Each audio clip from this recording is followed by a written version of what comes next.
The Kremlin has no intention of curtailing its aggression against Ukraine, as it has apparently set itself the goal of completely capturing the Donetsk, Luhansk, Kherson and Zaporizhia regions by 2026. But even if Donald Trump forces Moscow to stop now, Russia will pose a major threat to Europe in the coming years. This is what Welt writes.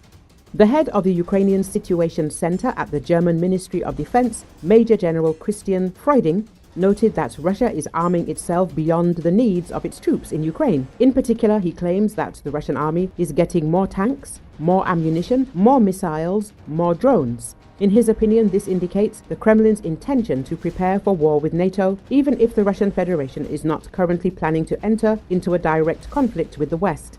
According to German military data, the Russian army is largely compensating for its human and material losses in Ukraine. In particular, it is indicated that Moscow is recruiting about 30,000 soldiers monthly, luring recruits with high material incentives. In particular, Berlin is concerned about the size of the Russian army, 1.5 million active servicemen. For comparison, the Bundeswehr has 180,000 active soldiers.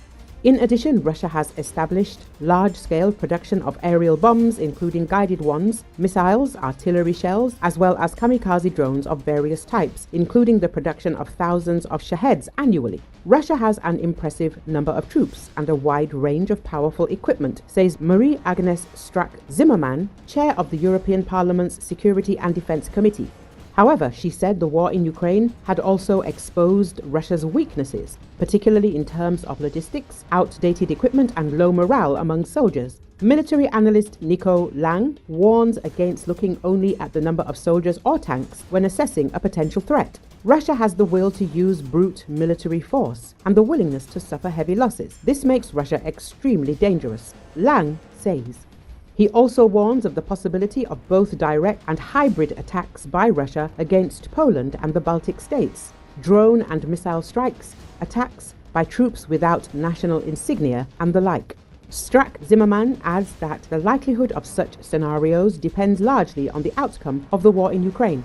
Putin has literally tasted blood. If you want to keep the peace, you have to be able to defend yourself. If we don't finally understand this and Putin succeeds in Ukraine, attacks on a NATO member in 4 or 5 years are more than realistic, she says.